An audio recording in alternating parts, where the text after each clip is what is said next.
আসসালামু আলাইকুম প্রিয় শিক্ষার্থীরা। আজকে আমরা এইচটিএমএল এর টেবিল নিয়ে আলোচনা করব। এইচটিএমএল এর টেবিল, দেখো এটা হচ্ছে এইচটিএমএল এর সবচেয়ে গুরুত্বপূর্ণ অংশ। কারণ হচ্ছে ম্যাক্সিমাম প্রশ্নগুলো বোর্ড পরীক্ষাতে বলো আর বড় বড় কলেজগুলোতে বলো, ম্যাক্সিমাম প্রশ্ন আসে এইচটিএমএল এর টেবিলের অংশ থেকে। তো টেবিলের কাজ করার জন্য আমরা তো ট্যাগ নিয়ে অনেকগুলো আলোচনা করেছি।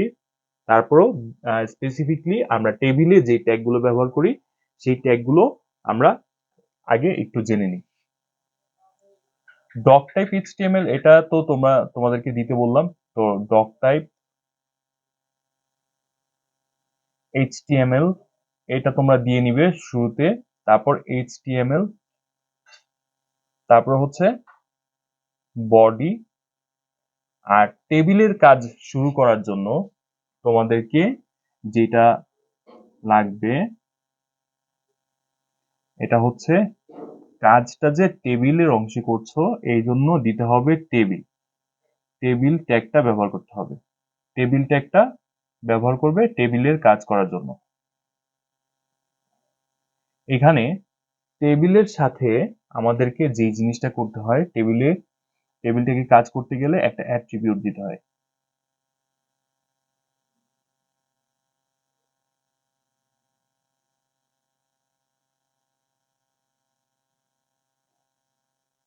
টেবিলের কাজ বোঝাতে টেবিল ট্যাগটা ব্যবহার করা হয়। টেবিলের যে আউটলাইনটা আছে সেই আউটলাইনটা দেওয়ার জন্য এখানে লিখতে হয় বর্ডার ট্যাগ, মানে বর্ডার একটা অ্যাট্রিবিউট যোগ করতে হয়। এখানে তুমি যদি বর্ডারের ভ্যালু দাও 0, তাহলে তোমার, ধরো যে এটা একটা টেবিল ছিল, খুবই সংক্ষেপে দেখাই। ধরো যে এটা একটা টেবিল ছিল, এখানে তোমার প্রতিটা সেলে তোমার লেখা থাকবে ঠিকই, কিন্তু তোমার এই যে আউটলাইন গুলো থাকবে না, এই আউটলাইনটা মুছে যাবে।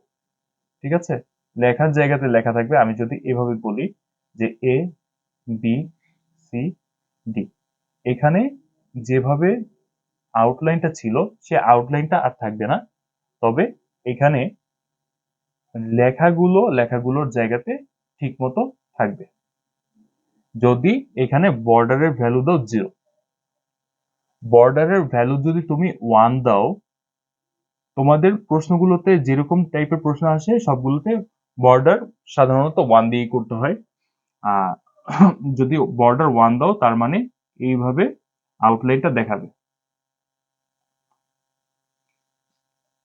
তুমি যদি বর্ডারের ভ্যালুকে ইনক্রিজ করতে থাকো, বর্ডার যদি 2 দাও তার মানে এটা দ্বিগুণ গাঢ় হবে। হ্যাঁ, দ্বিগুণ গাঢ় হয়ে যাবে।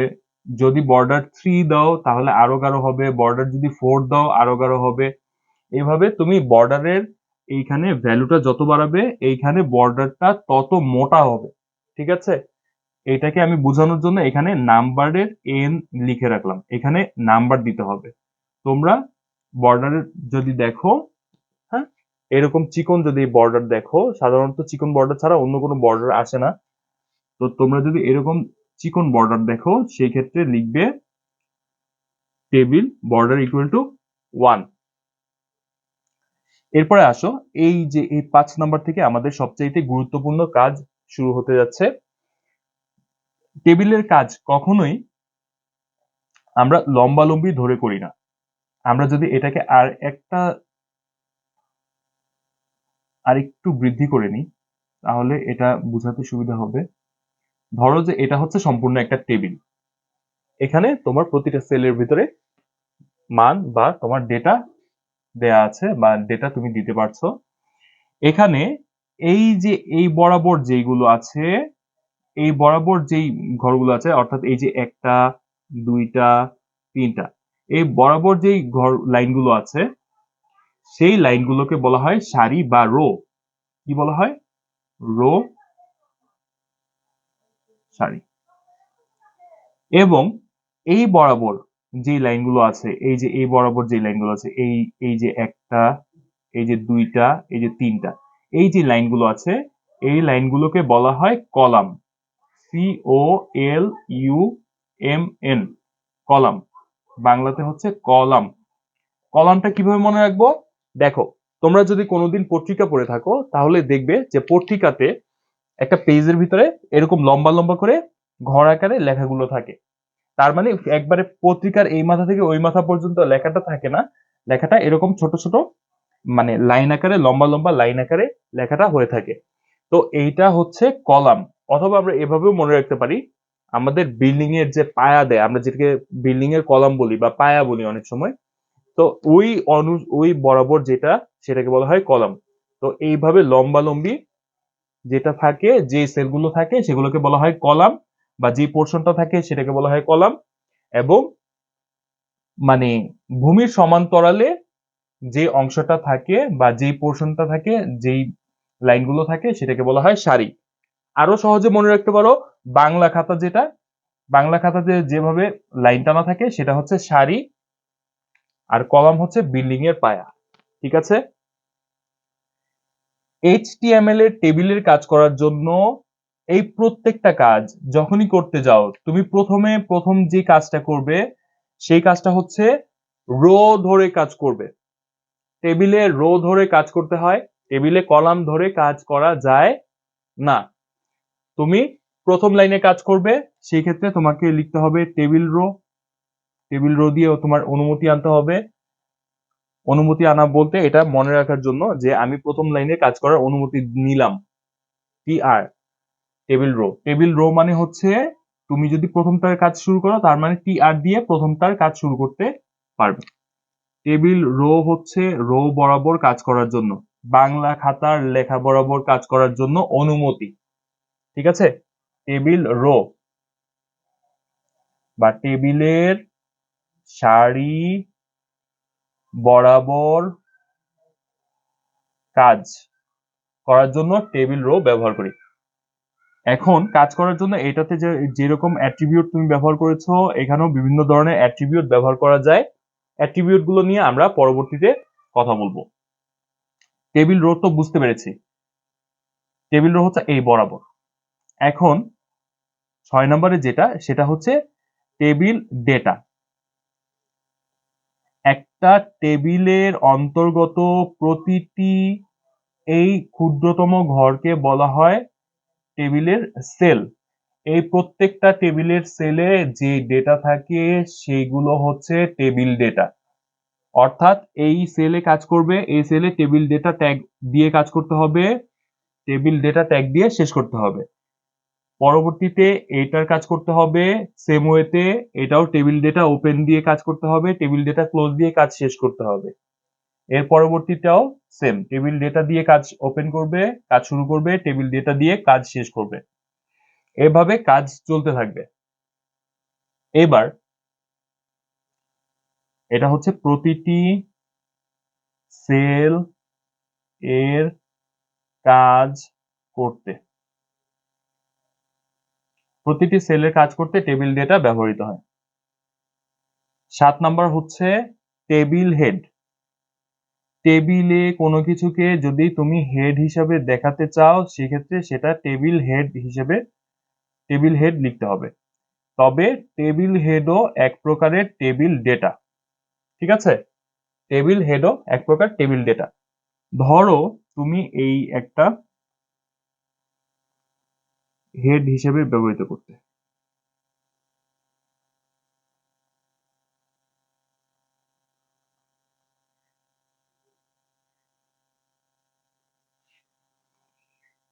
এখানে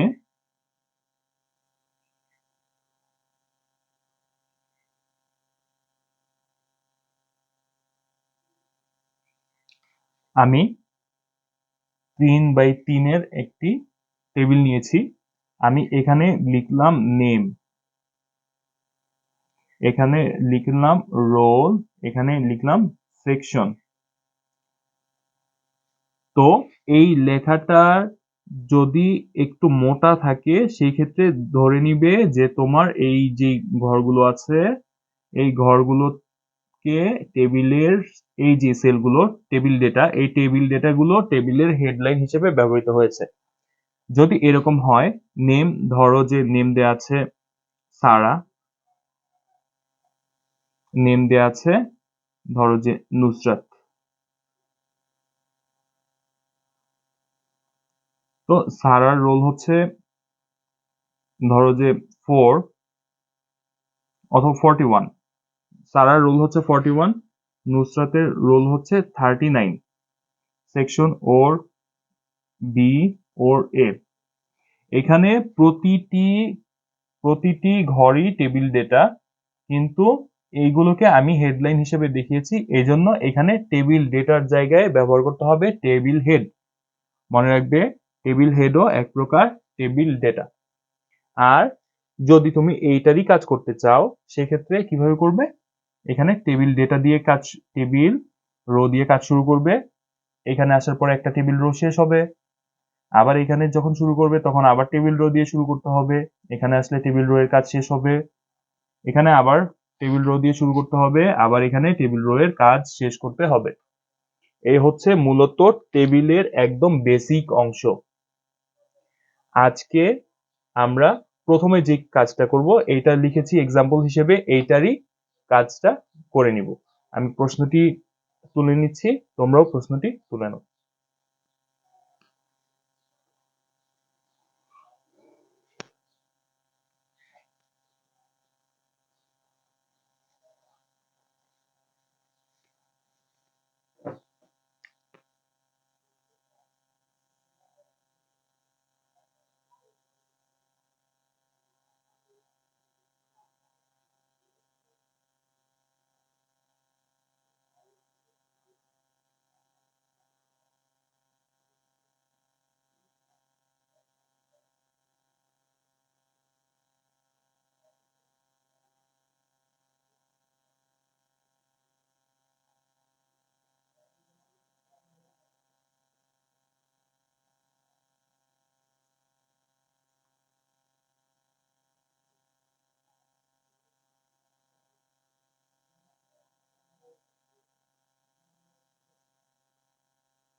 প্রিয় শিক্ষার্থীরা, আশা করি তোমরা প্রশ্নটি উঠিয়ে নিয়েছো।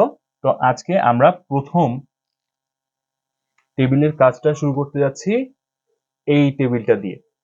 তো এটা যদি আমি অ্যান্সার করতে যাই সেক্ষেত্রে প্রথমে লিখব ডক টাইপ এইচটিএমএল,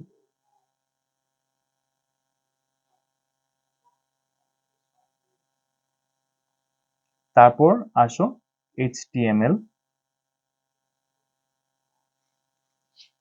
তারপরে আসো এইটাতে বডি অংশে চলে আসলাম, বডি। এবার আমরা টেবিলের কাজ করছি, তা আমরা জানি টেবিলের কাজ করতে লিখতে হয় টেবিল, ট্যাগের ভিতরে টেবিল। আর বর্ডার, যেহেতু এখানে চিকন একটা লাইন আছে, তো বর্ডার ইকুয়াল টু 1, বর্ডারের ভ্যালু দিয়ে দিলাম। তার মানে আমি প্রথমে কাজ, মোটামুটি কাজের যে প্রথম অংশটা বা যে ট্যাগগুলো ব্যবহৃত হয় সেটা লিখে নিয়েছি। এরপরে এইটা লেখার পর তুমি কাজ শুরু করবে কোন জায়গা থেকে, এই জায়গা থেকে। আমি বলেছিলাম যে টেবিলে রো অর্থাৎ সারি বরাবর কাজ করতে হয়। তো এখানে লেখা আছে টেবিল বর্ডার ইকুয়াল টু 1। তারপর আমি বোঝার সুবিধার জন্য আমি আবার একটু গ্যাপ দিয়ে লিখছি, তোমরা এক সিরিয়ালেও লিখতে পারো, তবে আবার মানে ট্যাগগুলোকে একটু স্পেস দিয়েও লিখতে পারো। Table border equal to 1, table row দিলাম। টেবিল রো দিয়ে আমি এই যে প্রথম ঘরের কাজ করার অনুমতি নিয়ে নিলাম, টেবিল রো। এবার আসো টেবিল ডেটা, এখানে আমি বলেছি সবগুলোই টেবিল ডেটা, আমি আগে টেবিল ডেটা হিসেবে কাজগুলো দেখিয়ে দিচ্ছি। এটা আমি মুছাবার পরে টিএইচ করে দেখিয়ে দিব।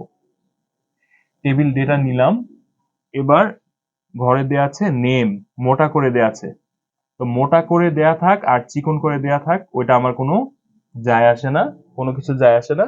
এইটা তুমি এখানে যে ট্যাগ ব্যবহার করছো সেই ট্যাগই ডিফাইন করে দিবে যে তোমার আউটপুটটা কিরকম আসবে। টেবিল ডেটা ওপেন করলাম, লিখলাম কি ছিল, নেম, লেখা শেষ, টেবিল ডেটা ক্লোজ। দ্বিতীয় টেবিলের ডেটা হচ্ছে রোল, এই যে টেবিল ডেটা দিলাম, এখানে রোল, টেবিল ডেটা ক্লোজ। তৃতীয়তে টেবিল ডেটা দিলাম, আছে সেকশন, দিলাম সেকশন, টেবিল ডেটা ক্লোজ।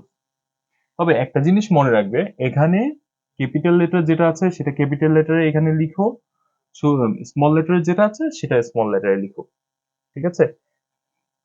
তো আমি এইখানে প্রথম রো এর কাজ শুরু করেছি, এখানে আমার প্রথম রো এর কাজ শেষ, তাহলে টেবিল রো আমি ক্লোজ করে দিচ্ছি, তার মানে আমার প্রথম লাইনের কাজ শেষ। আশা করি বুঝতে পেরেছো।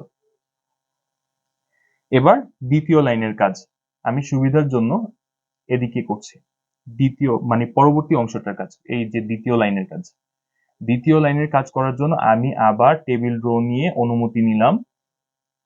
এবার টেবিল ডেটাতে আসো, সারা,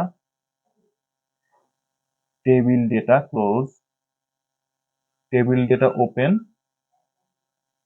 পরের সেলের কাজ 41, টেবিল ডেটা ক্লোজ। এরপরের সেলের কাজে আসো, table data open, B, table data close, table row close. তার মানে দ্বিতীয় লাইনের কাজ আমার শেষ হয়ে গেল। আশা করি এখন ইজি হচ্ছে ব্যাপারটা। 3 নাম্বার লাইনের কাজ করার জন্য আমি তৃতীয় টেবিল রোটা নিলাম, টেবিল ডেটা দিলাম,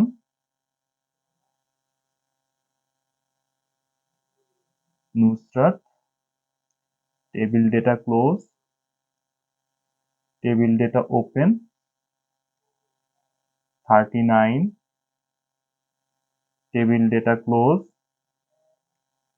টেবিল ডেটা ওপেন, এ, table data close, table row close. 3 লাইনের কাজ শেষ। এরপর দেখতে হবে যে কোন কোন ট্যাগগুলো ক্লোজ করা বাকি আছে। তো আমরা দেখছি যে এখানে এখানে এটা ক্লোজ করা হয়ে গেছে, এটা ক্লোজ করা হয়ে গেছে, এটা ক্লোজ করা হয়ে গেছে। এখন এই নিচ থেকে সিরিয়ালে উপরের দিকে ক্লোজ করব, অর্থাৎ প্রথমে টেবিলটা ক্লোজ করতে হবে, তারপরে বডি ক্লোজ করতে হবে, তারপর HTML ক্লোজ করতে হবে, তারপর ক্লোজ করতে হবে ডক টাইপ HTML, তাই না? না, ডক টাইপ HTML ক্লোজ করতে হয় না, এটা বলে দিয়েছিলাম, অর্থাৎ এখানে আমার কাজ শেষ। এখন ওই যে বলেছিলাম হেডলাইন হিসেবে এটা দেখাবে, এই জন্য জাস্ট তুমি এখানে TD এর জায়গায় কি লিখবে, TH। তুমি যদি এখানে TD রাখো, সেই ক্ষেত্রে তুমি যখন আউটপুট দেখবে তখন এটা জাস্ট নেমটা মোটা হয়ে আসবে না, এটা সবগুলো ফন্ট সেম আকারে আসবে, ঠিক আছে? তেমন কোনো সমস্যা হবে না। আর যদি তুমি এখানে টেবিল হেড হিসেবে ব্যবহার করো তাহলে লেখাটা একটু মোটা হয়ে আসবে, মানে লেখাটার আউটপুটটা যেরকম আসবে সেটা হচ্ছে টেবিলের হেড আকারে আসবে। এই হচ্ছে আমার প্রথম টেবিলের কাজ। আশা করি সবাই বুঝতে পেরেছো। সবাই নোট করে নাও, চর্চা করো। ধন্যবাদ সবাইকে।